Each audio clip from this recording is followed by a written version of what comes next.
Well, good morning and welcome back to my channel. I thought I'd show you this wonderful wildflower meadow that I sowed a few weeks ago. This is a very difficult part of my garden. It gets very weedy. It faces east. It hasn't really got very much going for it really. It's right by the shed, and I used to have some rather leggy and overgrown English lavenders here, which didn't really like this spot because of course English lavenders love to be in a sunny position. So it's rather a dry area as well. So I thought to myself this year I'm going to do something with this to save myself just endlessly weeding and not really creating anything beautiful. So I bought myself a meadow from Sarah Raven, and to my absolute delight, this is it. It's an absolutely wonderful ultimate flower meadow, and everything that's coming up is amazing me on a daily basis.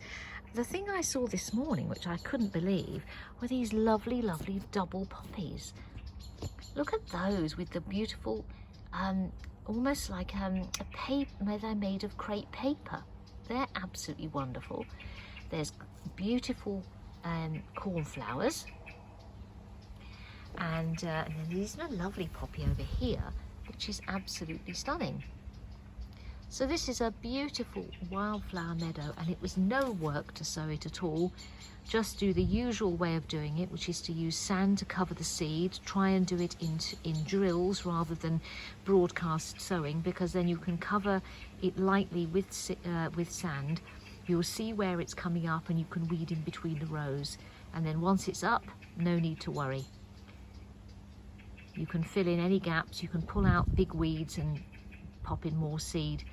But this is a really lovely way of just brightening up a difficult part of the garden.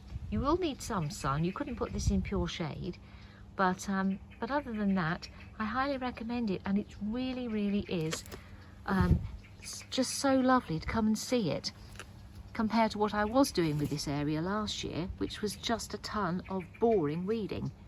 So I highly recommend this wonderful meadow, and it's certainly something worth doing if you're like me and you don't like weeding, but you do enjoy seeing something absolutely beautiful with very little work.